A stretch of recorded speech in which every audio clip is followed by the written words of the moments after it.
Good afternoon from everyone in Aliso Viejo to the Swiss Alps. This is the KWSM Social Media Help Desk.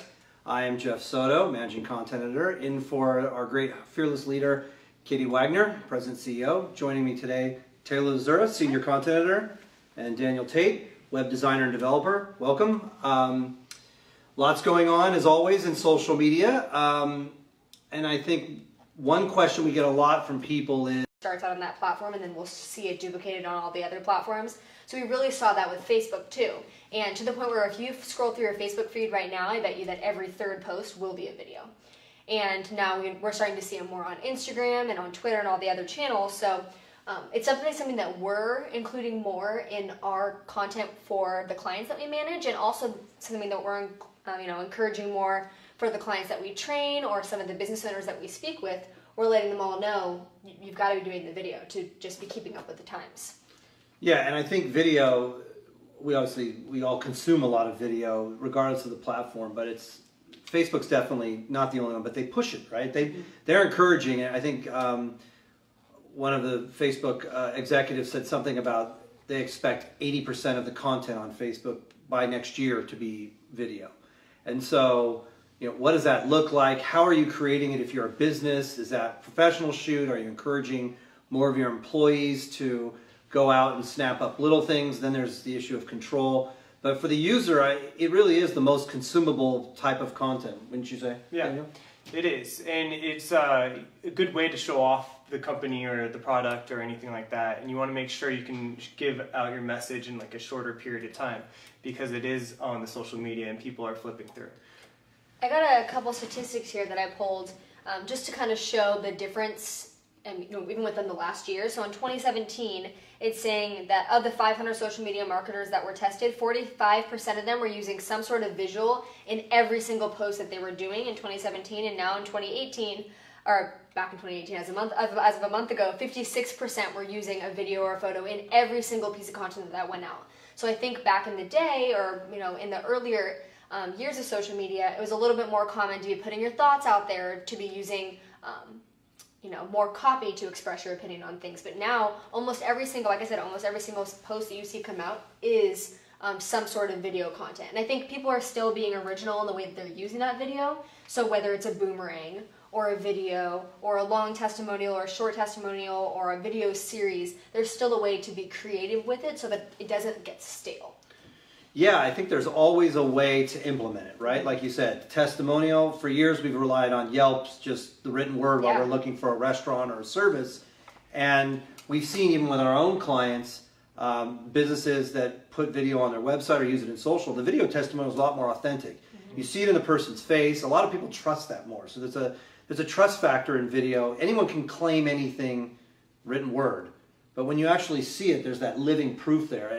And I know, you can, some brands may say, well, I don't see how video can help us. There's always a way. I think that's the thing, there's always a way. Even if it comes down to your customer testimonials, your client testimonials, even if you're a B2B business, it's just thinking what people want to see and what they're looking for and how to create that in a video element. Yeah, and it makes the consumer more comfortable with the product. It makes them kind of get used to what it is, and it helps open it up to get them to know the product better and everything like that. I even see it in how I decide what businesses I'm going to personally interact with or what products I'm going to consume.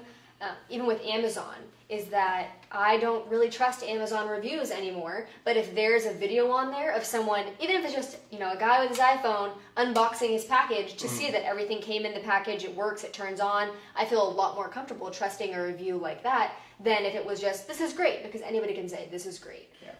Yeah, I think regardless of the type of content used, that trust factor is always so important, but video just really kind of brings it forward and lets you see, hear, analyze on your own, because it really, I always think of those like rip-off products where you see as a deal and then it's like you order something you expect to be huge and you find it's this. Well, somebody had measured up next to this pen, they would have seen, and so you get that visual from other customers. And we're in that collaborative society now where whether you're posting that because you want to express yourself or because you want to help out the next guy. I know, for example, when I look at Yelp, I do look for videos on there as well. And because I think, you know, if you're going to show me a piece of lasagna, I want to see what that lasagna looks like. I don't want to just hear that it's incredible lasagna.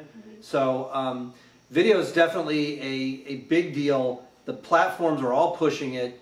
And I think we know with our attention spans, people scroll, they often don't even read anymore. They're just looking at the imagery. So if your visual is video, you're bound to keep them on your page or your site for longer. And to capture their attention in that 2 seconds that they have to decide if they're going to keep scrolling or if they're going to stop to see what the video is about. So this is a good segue to talk about landing pages, because we build landing pages day in, day out.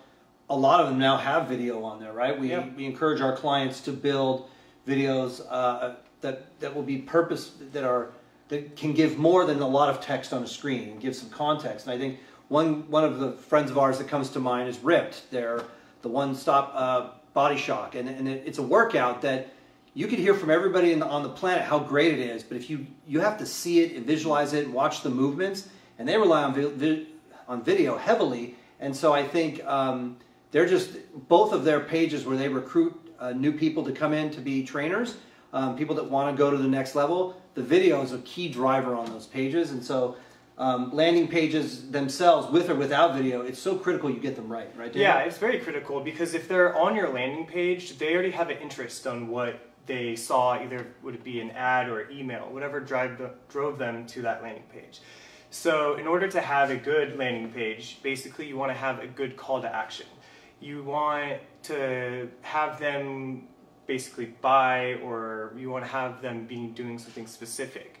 So the best way to do that is to have a clear call to action with not too much text, not too many images. You want it to be clear above the fold. I like to take out the navigation, because you don't want any distractors or anything like that for them to get distracted. You want them to click on that call to action. Can you explain to the audience what above the fold means? Above the fold is when you open up the website, whatever is on that screen, so you don't have to scroll down. Yeah, so good landing pages seem to all have it within that first frame of what you're seeing. And then the only action you take is what's already on the page, right? It's already on the page, yeah. And you want to make sure you're consistent with your branding. So if they saw, a Facebook ad or a video, you want to make sure when they go onto that website, it has the same colors, same fonts, everything, so they're comfortable, they know it's legit, and it's a good page. That actually, from a user standpoint, is my biggest pet peeve, is when I see a disconnect between what I'm, as a consumer, clicking on in the ad and then where it then takes me. Because if I'm clicking on an ad for a particular product, it's because I'm interested in that product that I'm viewing at that moment. And it's very frustrating when I say, okay, I'd like to learn more about this camera. I click and then it brings me to the home page of the website, and now I can't find that specific product, how much it is, any information on it, and I see sometimes there's a lot of disconnect between that. And I think that's really, and some clients ask us, well, why do I need a landing page? Why can't I just send them to my website? And it's because people are looking for that, there's some intention behind it, that information in the moment. And if you can create a one-stop shop where it has all that info they need for that specific class or that specific product, you're way more likely to convert them in the sale. Yeah. Well, and we talk to clients all the time who, even if we do their ads, we know that that's going to mirror what we see on the landing page, because it's a funnel, right? You're grabbing them from one place, and whether it's social media or whatever, you get them to come into this landing page. You want them to take whatever actions indicated on the page. And so having the two sides not talk to each other, if you're doing this on your own, make sure whoever's designing that page is really close with the person designing the ads, because you want the visuals to be the same. You want the copy to sound the same. And sometimes some of the best performing landing pages are when the copy is almost identical to what they see in the ad, because they get there and they know they're in the right place. And like you've said, Taylor, you get to a home page where you have 50 different areas to click and all kinds of stimulation there, you've lost that client. Yeah, it's very frustrating. I think one of the biggest takeaways, and something that a business owner can learn from this conversation, is just to be creating landing pages with intention. If you know what you want your audience to do, you can then either build or have someone help you build a page that reflects and always has that intention of what you want them to do in mind. And that's going to be a lot more successful for your campaigns. Yeah. And there's so much we can do with the landing page, right? Oh, We can put downloads on there. We can have interactive quiz. You can put contact form. You can get video. You know, what are some of the things that really make the page stand out to the user? Like the call to action, you would want a button to be a good color that pops out. Basically, you want to have a hierarchy of information. So the number one hierarchy would be the call to action. And then the number two would be a little headline about it, whatever that is. And then if they're still interested, then a little text, a little bit more information. So you want to make sure the hierarchy has its levels of number 1, 2, and 3, because if they're all the same, then the user just gets lost on it. That makes a lot of sense. Excellent. Well, those aren't the only couple of changes. If you have any questions for us, as always, feel free to hit us up on the Facebook page or send us an email. You can reach out to us on our website. We're always available, and we love talking about this stuff.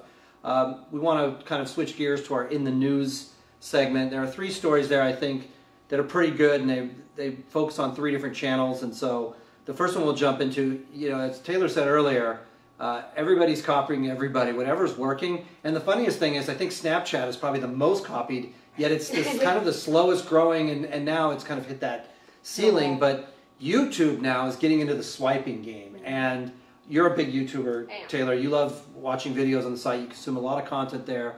Daniel, you do as well. So do I. How have you guys found that experience of just swiping to the next video? I love it. Do you? Especially when I'm on mobile, because if I'm watching it on mobile, it's just so much easier than having to go back. And then if I'm already searching for a specific video, the next video is probably going to be what I'm looking for if the first video I'm on isn't what I want to see. So it actually makes it more user-friendly. So the idea for the new swipe feature is essentially, Facebook is, even if you notice it or not, Facebook's pretty much always organized in playlists. So like Daniel just said, if you're watching one video, like you search for something, the next video that is going to come up was picked by the algorithm based off of what you were searching for that is most likely to be of interest for you. If you're watching your videos by your subscription feed, because you're a user of YouTube, it'll pull the next video in your subscription feed, maybe your own playlist, etc. And so the idea here is that you can easily maneuver from one video and playlist to the next without it being stop, close the video, you know, it's a seamless feature. And the swipe, I think the reason that we're utilizing the swipe is, one, because swipe right is just a trendy thing in the social and digital space right now. We see it from the dating apps, but now people are, you know, people have that in their head and they're familiar with it, so I think these other platforms are using that to their advantage. And also, is swiping motion is just something that you do all day on your phone. And so I think that they're utilizing that motion that people are already used to try to improve their platform, and I think it's working. Yeah, I think it's, you know, it's funny because it's really only 3 steps to go back and then click on another video, but at this stage of how rapidly we're progressing with technology, it's cumbersome, right? Yeah. And so, like Taylor, you said, that there's just an easy habit to sit and just swipe, and it's the easiest way for the consumer to say yes or no in a blink of an eye and get to the next thing. And I think part of what, you know, we always talk about, one of the metrics we talk about on any of our channels or within the website is time on site. And so if you've got YouTube videos and you want to hold that audience for as long as you can, you want to serve them up whatever content it is. And it may not be video A or B, but video C may keep them there for 6 minutes.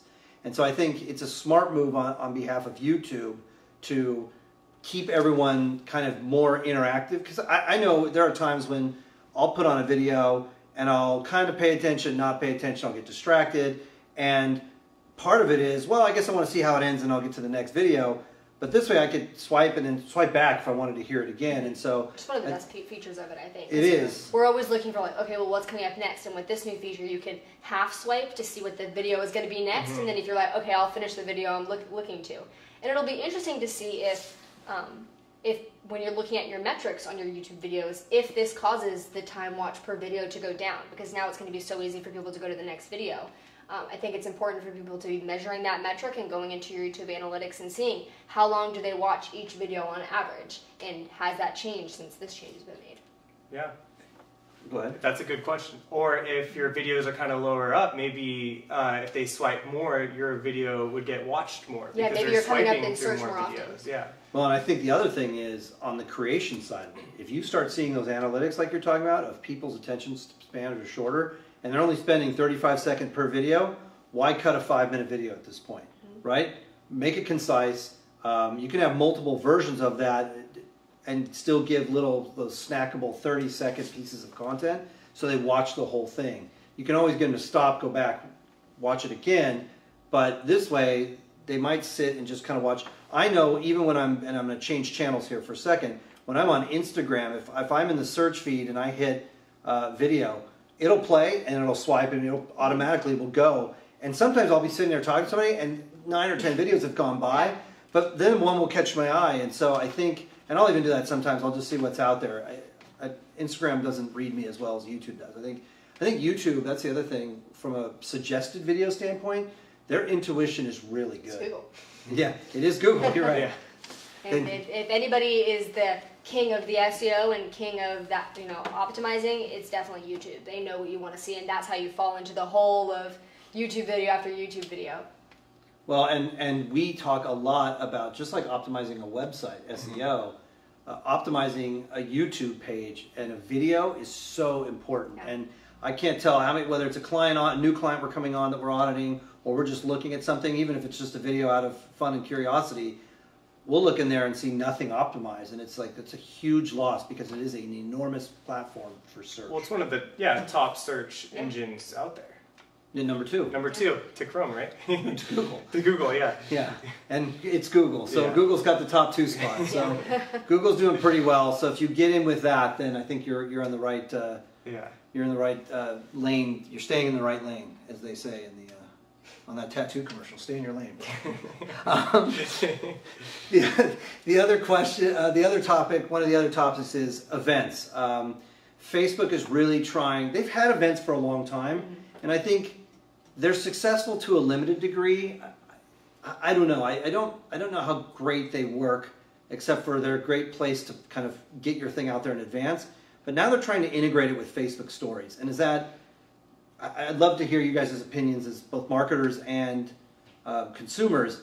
Is that helping events, or is that helping Facebook Stories, which is kind of a iffy function on the platform? What are your thoughts? Daniel, I'll start with you. I think it might be helpful because a lot of clients don't need to go into the Instagram, Snapchat game. Like most of their clients are on Facebook, so it is a good way to show the stories off and kind of more promote their events through that, because they can't really do it on Instagram or Snapchat because their clientele is not there. So I think for Facebook to do that, it might be good for businesses that just have their clients only really on Facebook.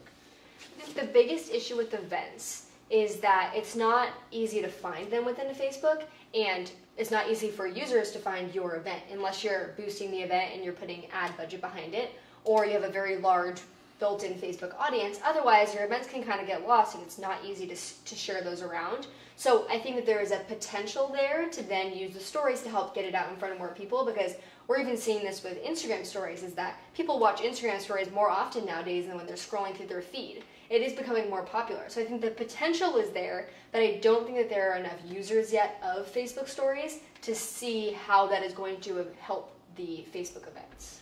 Yeah, it'll really be interesting to see, since Facebook's trying to push these stories on Facebook, how well that grows and whether implementing the events functionality into that helps, because you're right, it is very difficult to scan through events. Facebook probably needs to prioritize them better, or show them off more, because they're not easy to find unless you're already a follower. And so I think a lot of events it would be great to see almost suggested events. Facebook knows where you are, and even if it rolled through, obviously they want you to pay as a consumer if you're hosting an event. But I think even if it promoted it just a little better, like, hey, here are the events in your area, even for the weekend, I think it would be better. But it'll be interesting to see. Are you guys Facebook Stories users as it is now? No, Instagram.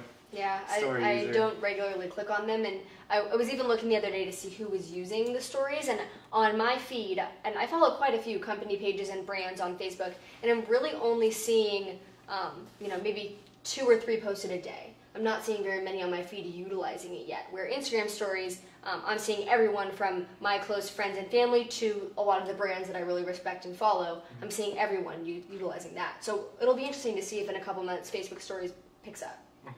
Yeah, it definitely feels like there's the people who are loyal to Snapchat, and then there's the Instagram community that's loyal to that and have bought into Instagram stories, even though they stole it from Snapchat. But the Facebook audience, I'm not sure. Maybe is it that the demographic is too old for Facebook to older? I know there's a whole thing about people deleting their pages and young people aren't on there, but I actually find there are quite a few young people on there now, and I think that's not the problem. But I wonder if that's too radical of a function. I think it's what stickers you use and Facebook for. I use Facebook to interact with groups. I use Facebook to get updates from businesses or brands that I follow, sales, news. I'm not using it as much to see what people are up to on the day-to-day. That's what I'm using maybe the Instagrams for. So I think that's why Facebook has still stayed so relevant for brands and as an advertising platform and as a news platform, is because that's what a majority of people use it for, is to send articles back and forth to their friends. That's why blog posts do so well on Facebook, is because those can go viral and you can start those go and they're sent between friends or workplaces. We send each other articles that have to do with our industry. It's not as much, hey, I'm out and about videoing my day. yeah, it definitely will. It will be a wonder to see if it can really pop up and go. And who knows? I mean, Facebook has a way of changing things to make happen and popular. Yeah.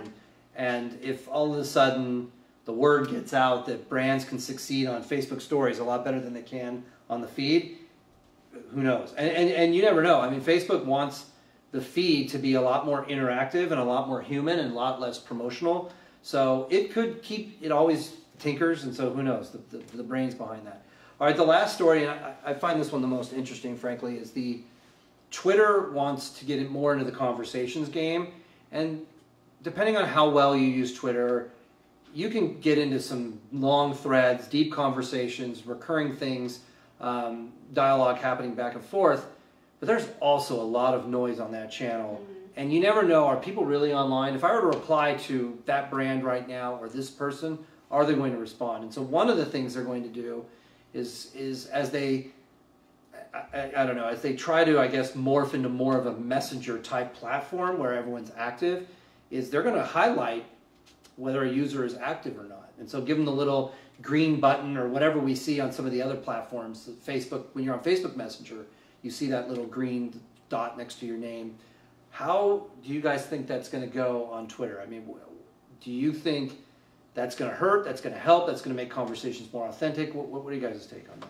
I think it might make it more authentic if people are staying online, because if they do see that it is green, there might be more up to respond right away, and it might have that conversation back and forth when they do comment if it is green. If it's not green, maybe they won't even bother sending a message, because sometimes they're on there and want an immediate answer, and 10 minutes later on, whatever they were going to message, it lost their mind. So it could help. Of all the stories that we've talked about today, I think this is going to be the biggest for brands, because when we're suggesting what other business owners, what channels they should use, I always put an emphasis on Twitter for customer service, because even the way that the platform is set up now, it's such a great channel to be able to interact with your audience. So having this function, I think, customers are going to get their questions answered a lot quicker. Brands are going to be able to communicate with the audience better, and I think the one thing that customers love to see from brands online is when they have an issue and they can get it resolved in that moment, and they really appreciate that from a brand. And I think that it's really going to bridge that gap and help where instead of having to fill out a form on a website and getting an email from a contact form a week later, I really think this is going to step up the game for brands and for customer relations, and it will make or break a lot of people's customer relations. I agree. I think that responsiveness is huge now. People want the immediate customer service. They don't want to send a message and have it returned 24 hours later. And it's a problem for small business. One of the brands I think that does it really well, Southwest Airlines. Yep. They are very quick to respond. A lot of the airlines are great at it. Yeah, and they have to be, right? They're operating 24 hours a day. They have a high volume of customers buying tickets every day, traveling every day, so they have to. But they do a good job keeping up. And I think without it, even if they don't give you a response that you want, which I've experienced before, but they are very helpful, you do get a feeling that at least they're hearing you. And I think I see it a lot, and I'm kind of a Twitter snob in the sense that I hate that people load up quotes and junk to just create noise on the feed.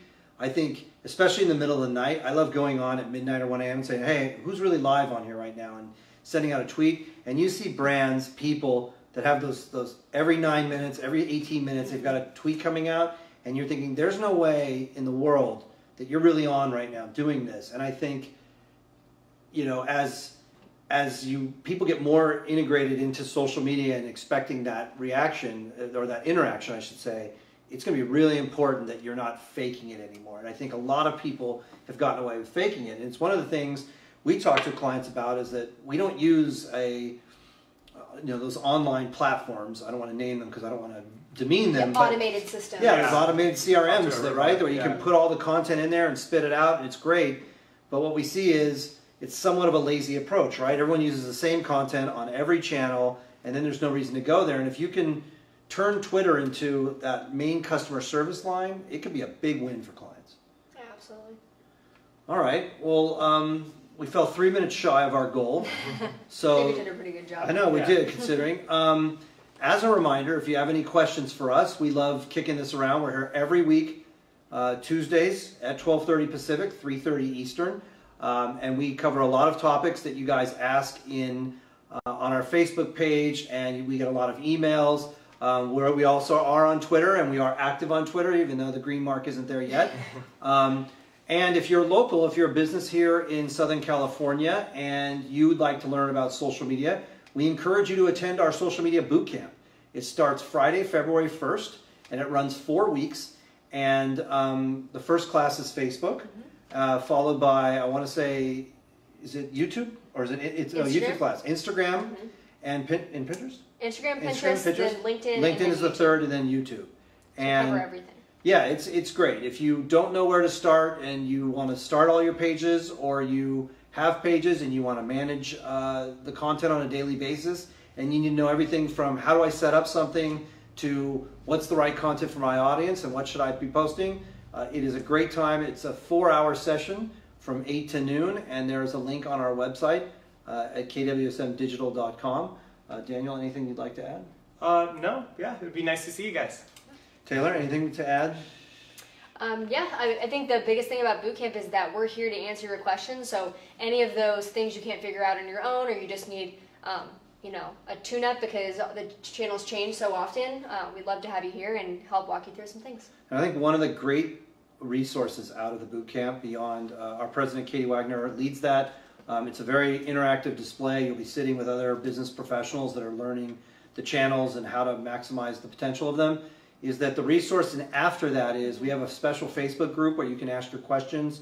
That's a real important place for our past boot campers, because they can go in and either interact with other boot campers or ask us a question directly. Hey, how do I make this happen on LinkedIn? Or how do I create a playlist on YouTube? So a lot of the things that we cover, there may be some small nuances depending on what your business is. And so it's a great resource after the classes are over. But it is a session that everyone loves. Every time they come, they get a lot of great information about it, and they really learn how to create some great pages and create content that will catch the eye of their audience. All right, well, I think that does it for us this week. Again, I'm Jeff, this is Taylor, this is Daniel, and we appreciate you stopping by to watch Social Media Help Desk, and we will be back next Tuesday at 12:30 Pacific. Thank you so much.